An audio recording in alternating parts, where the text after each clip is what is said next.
আসসালামু আলাইকুম প্রিয় লিসেনার।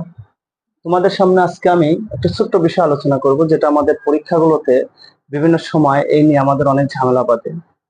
আর যারা কম্পিটিটিভ বিভিন্ন পরীক্ষায় অংশগ্রহণ করবে, প্রতিযোগিতামূলক পরীক্ষাগুলোতে, যেমন বিসিএস পরীক্ষা আছে বা বিভিন্ন অ্যাডমিশন পরীক্ষাগুলো আছে, মন্ত্রণালয়ের বিভিন্ন পরীক্ষা আছে, এ সকল পরীক্ষায় কিছু প্রশ্ন আমাদের এসে যায় সামনে, যেগুলো খুবই কমন একটা প্রশ্ন। সেগুলো নিয়ে আমি বিশেষ করে আলোচনা করব। যে আজকে আমি এখানে আমাদের একটা বিষয় সিঙ্গুলার এবং প্লুরাল। এই সিঙ্গুলার এবং প্লুরাল আসলে বিষয়টা খুবই সহজ আমাদের কাছে, তবু কিছু নিয়ম, যেমন কিছু শব্দ আছে ফরেন শব্দগুলো, ল্যাটিন এবং গ্রিক ভাষা থেকে যে শব্দগুলো আমাদের আসে, এগুলোকে সিঙ্গুলার থেকে প্লুরাল করতে গেলে আমরা অনেক সময় ঝামেলায় পড়ে যাই। তো এই বিষয়টা নিয়ে আজকে আমি আলোচনা করব। তো এখানে কিছু শব্দ আছে যেগুলো বিভিন্ন পরীক্ষাগুলোতে, কম্পিটিটিভ পরীক্ষাগুলোতে এসেছে। তা আমরা একটু দেখি। যেখানে যেমন স্পেকট্রাম, এই শব্দটা থেকে সিঙ্গুলার থেকে প্লুরাল করতে হবে।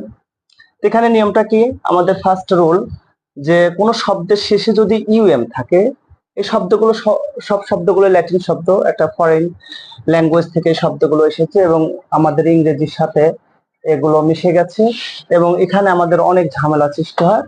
তো আজকে আমরা সেই জিনিসটাকে বিশদভাবে আলোচনা করব এবং খুবই সহজ একটা নিয়ম বলে দেব, যে নিয়মে আমরা করলে হয়তো সিঙ্গুলার থেকে প্লুরাল করা খুবই সহজ হবে। যেমন এখানে কোনো শব্দের শেষে, কোনো ল্যাটিন শব্দের শেষে যদি ইউএম থাকে, ইউএম, তাহলে ইউএম শব্দটা থাকলে আমরা ইউএম এর পরিবর্তে ওখানে এ লিখবো, তাহলে আমাদের সিঙ্গুলার থেকে প্লুরাল হয়ে যাবে। খুব ইজি একটা নিয়ম, যে কোনো শব্দের শেষে যদি ইউএম থাকে তাহলে ইউএম কে পরিবর্তিত করে এ লিখলেই আমাদের সিঙ্গুলার থেকে প্লুরাল হয়ে যাবে।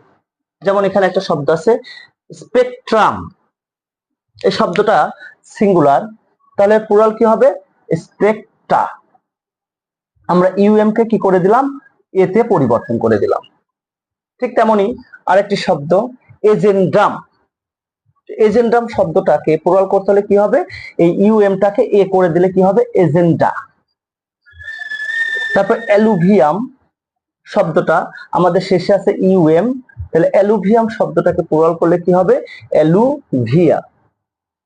এরপরে শব্দ আছে ডেটাম। ডেটাম শব্দটাকে আমরা যদি প্লুরাল করি তাহলে ডেটা। কারিকুলাম, কারিকুলা, এই যে ইউএম শব্দটা কি হয়ে যাচ্ছে? এতে পরিবর্তন হয়ে যাচ্ছে। তারপর ব্যাকটেরিয়াম, ব্যাকটেরিয়াম সিঙ্গুলার, তার প্লুরাল শব্দ হলো ব্যাকটেরিয়া, জীবাণুগুলোকে আমরা বলে থাকি। হিলাম, হিলাম শব্দের সিঙ্গুলার থেকে প্লুরাল করতে গেলে আমাদের ইউএমটাকে এ পরিবর্তন করলে কি হবে? হিলা। মিডিয়াম, তাহলে আমরা কি বলবো? মিডিয়া। এরপর আমি তিনটা শব্দ রেখে দিয়েছি তোমাদের জন্য।